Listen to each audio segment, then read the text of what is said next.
भारत के पूर्वी समुद्र तट पर है उड़ीसा। 1.5 करोड़ की आबादी का राज्य, नगरों और मंदिरों के लिए मशहूर। पुरी उड़ीसा का बहुत पुराना नगर है। भारत के 4 तीर्थ धामों में से एक। हर साल जून महीने में देश भर से 2 लाख से ज्यादा तीर्थयात्री जगन्नाथ मंदिर के रथ यात्रा महोत्सव में भाग लेने आते हैं।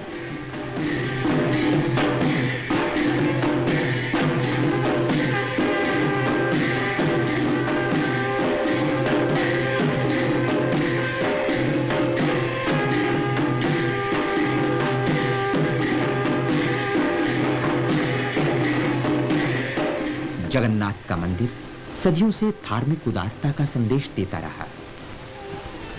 यद्यपि उड़ीसा के बहुत से मंदिरों और तीर्थ स्थानों के नाम चमकते रहे, परंतु इस राज्य के विकास पर ध्यान कम दिया गया। लोग हमेशा से गरीब बने रहे। आजादी के बाद ही उड़ीसा की किस्मत जागी। यहाँ की नई राजधानी भुवनेश्वर नए ढंग की है। इमारतें साफ सुथरी और सुविधापूर्ण हैं।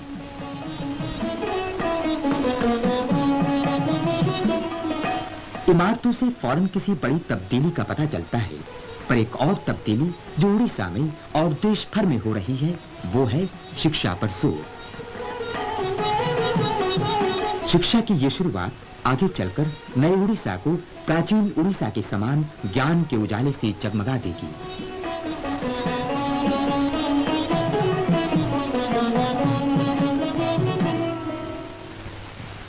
यहीं से सम्राट अशोक ने शांति का संदेश देना शुरू किया था और इसका सबूत है उसका एक शिलालेख। भुवनेश्वर की बाहरी सीमा पर हैं उदयगिरी गुफाएं। ईसा पूर्व की 2वीं सदी से पहली ईसवी सदी तक इनका निर्माण हुआ था। यहाँ ऐसी बहुत सी गुफाएं हैं। कईयों के सामने खंभेदार द्वार मंडप हैं। यहाँ सदियों पहले जैन साधुओं के प्रार्थना मंत्र गूंजते थे।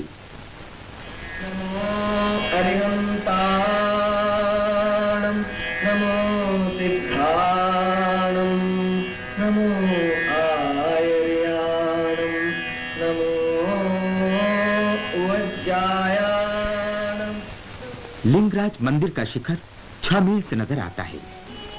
ये विशाल मंदिर शायद भुवनेश्वर में सबसे ज्यादा लोकप्रिय है।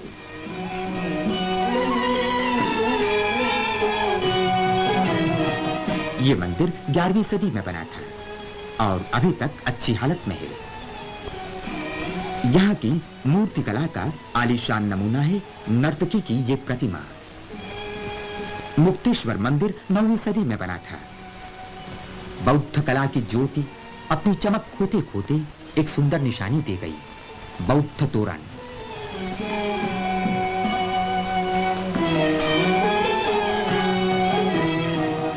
बस्ती से दूर एकांत में है राजरानी मंदिर।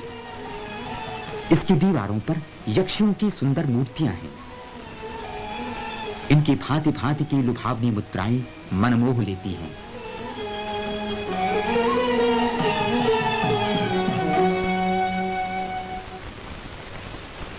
उड़ीसा परंपरागत हुनरों के लिए मशहूर है। उड़ीसा वासी सदा से मूर्ति कला के पुजारी बने रहे। मूर्तिकार पत्थर और सिलखड़ी यानी नरम पत्थर की भी मूर्तियां बनाते हैं। कहीं कहीं नयापन नजर आता है, पर ज्यादातर मूर्तिकार पुरानी विषय वस्तु की नकल में ही संतोष कर लेते हैं। पत्र लिखने में मग्न नारी, यह है भारत की बहुत प्रसिद्ध कलाकृति। खरीदारों और कला प्रेमियों को पुरी में और उड़ीसा के अधिकांश स्थानों में तरह तरह की सुंदर चीजें मिल सकती हैं। उड़िया चित्रकार पर लोक कला और आदिवासी कला का बहुत प्रभाव पड़ा है। वो किरमिच के बदले लुगदी के बने गत्ते पर चित्रकारी करता है और रंग बनाता है मसालों, परंपरागत रंगों और स्थानीय मिट्टियों से। इतिहास की घटनाएं और पुराण की कथाएं यहाँ के चित्रकारों को सबसे ज्यादा भाती हैं।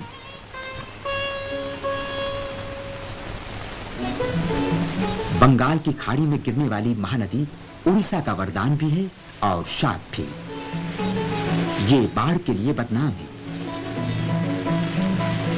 महानदी के किनारे पुराना शहर कटक उड़ीसा का खास तिजारती केंद्र है।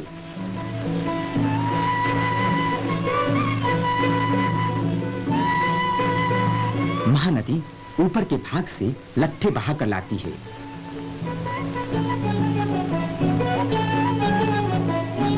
कश्तियां दूसरे सामान के अलावा यहाँ की महत्वपूर्ण रोकड़ फसल जूट लाद कर ले जाती हैं। कटक के पास ही ललितगिरी गुफाएं। यहाँ सदियों तक बौद्ध भिक्षु रहते रहे। ईसा पूर्व की 3री सदी में सम्राट अशोक ने उड़ीसा पर चढ़ाई की थी। कलिंग युद्ध में 1 लाख लोग मारे गए। हजारों बीमारी और महामारी के शिकार बने।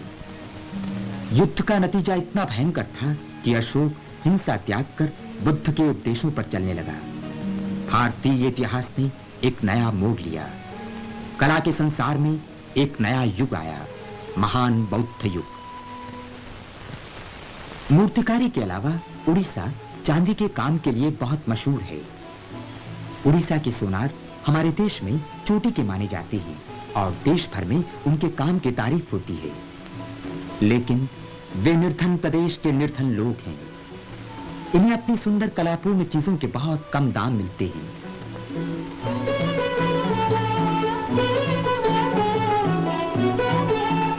समय बदल रहा है और अब कारीगरों की नई पीढ़ी अपने छोटे दायरे के बाहर आकर ज्ञान के खुले संसार में सांस ले सकती है। उड़ीसा में शिक्षण संस्थाएं तेजी से विकास कर रही हैं। खेतीबाड़ी का भी विकास हो रहा है। केंद्रीय चावल शोध संस्था के काम के नतीजों का भारत भर के चावल उपजाने वाले क्षेत्रों में प्रचार किया जाता है। धान की बेहतर पैदावार का मतलब है हमारी आर्थिक दशा में सुधार, क्योंकि अनाज की ज्यादा पैदावार भारत की पहली जरूरत है। आज विज्ञान की सहायता से हम ऐसे ढंग के पौधे उगा सकते हैं जो बीमारी का सामना कर सकेंगे और जल्दी फूल ला सकेंगे। पैदावार बढ़ेगी, अनाज ज्यादा मिलेगा। उड़ीसा की 1.5 करोड़ आबादी में 30 लाख आदिवासी हैं। औरतें बहुत मेहनती होती हैं। वे हल चलाने के अलावा सब काम करती हैं। इतना होने पर भी आदिवासी गरीब हैं। फिर भी ये लोग हंसमुख हैं। कभी कभी इन्हें राहत मिली जाती है, खासकर हाट बाजार के दिन। ये लोग मीलों दूर पैदल चलकर बाजार पहुंचते हैं। औरतें अनाज और सब्जियां बेचती हैं।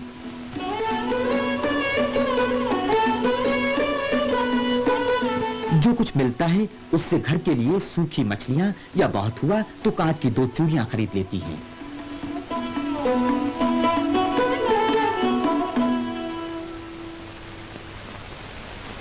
बचत के पैसे से हाथ के बुने कपड़े का एक टुकड़ा भी खरीद लेती हैं, खासकर जब बच्चा या त्योहार होने को हो।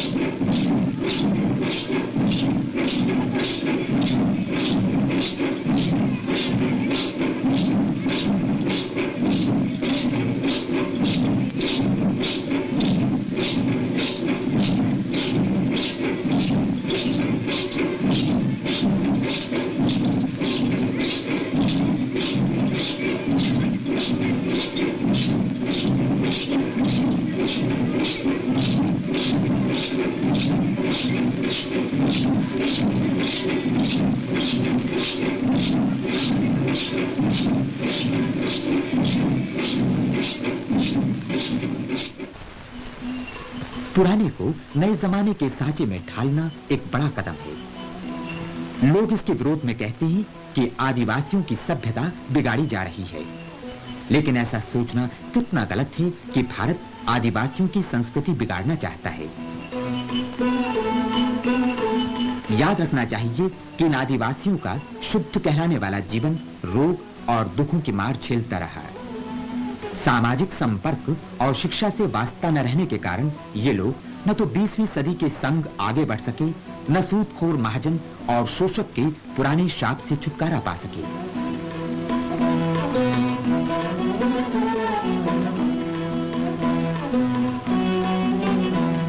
अलबत्त काम धंधे की ऐसी शिक्षा एक छोटी शुरुआत है।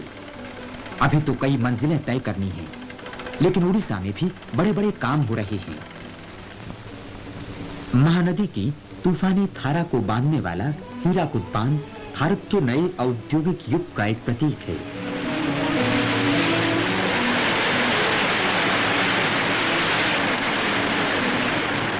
ये 3 मील लंबा कंक्रीट का बांध अपने बिजली घरों के साथ 9 जिलों को बिजली देगा और उड़ीसा के उद्योगों में जान डालेगा।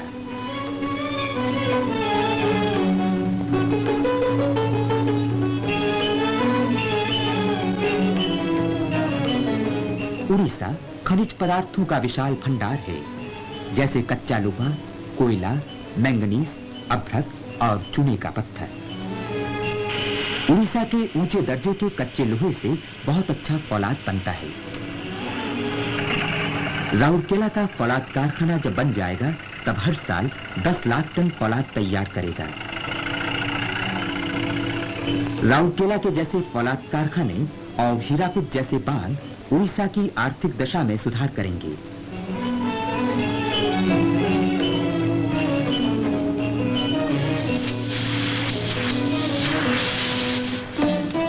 बड़े उद्योगों के साथ साथ ग्राम उद्योगों का भी विकास जरूरी है, ताकि तेजी से बढ़ती हुई आबादी और बेरोजगारी की समस्या का मुकाबला किया जा सके। संबलपुर के हाथकरघा वस्त्र प्रसिद्ध हैं और देश प्रदेश में इनकी बहुत मांग है। बारीक बुनावट के ये कपड़े यात्रियों को बहुत पसंद हैं।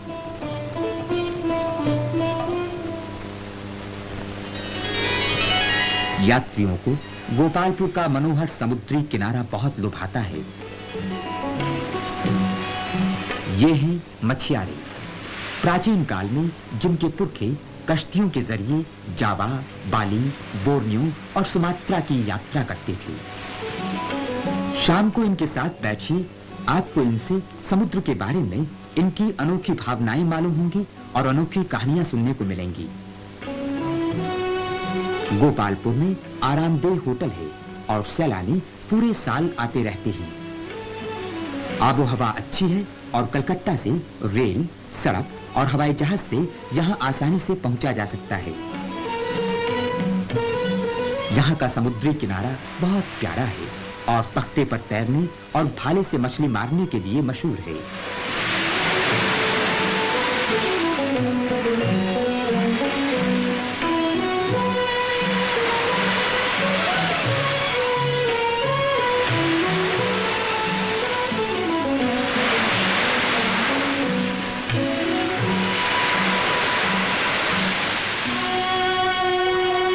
यहाँ दिल लहराता है समुद्र की लहरों में और रंगीन शाम झूमती है ठंडी हवा के झकोरों में।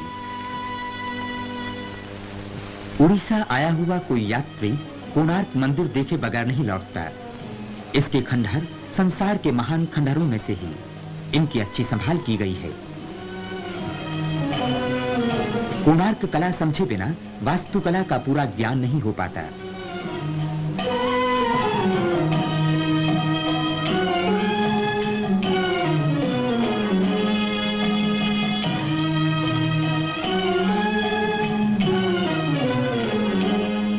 कोणार्क मंदिर सूर्य देवता का मंदिर है।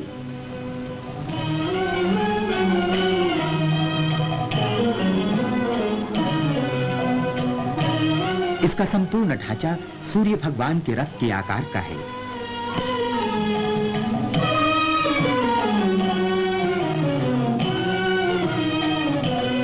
इसके 12 जोड़ी विशाल चक्र साल के 12 महीने हैं। रथ के 7 घोड़े हफ्ते के 7 दिन हैं। कोणार्क की शिल्पकारी उतनी ही सुकुमार और मनोहर है जितना भव्य और विराट ये मंदिर है।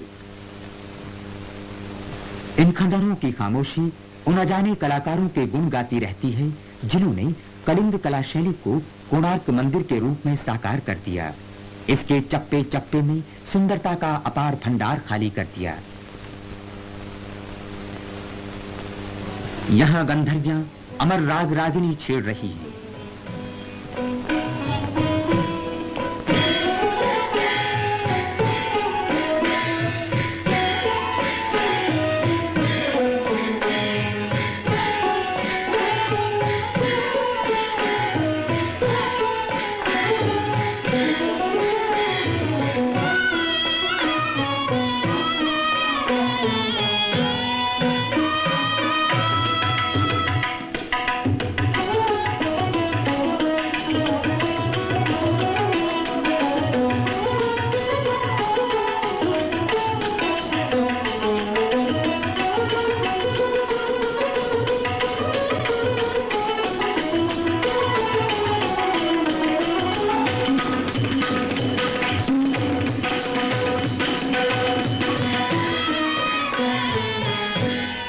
ये विशाल नट मंदिर याद दिलाता है उड़ीसा के परंपरागत संगीत की, वो संगीत जो आज भी उड़ीसा के छोटे से छोटे देहातों में और दूर से दूर समुद्री किनारों पर गूंजता रहता है।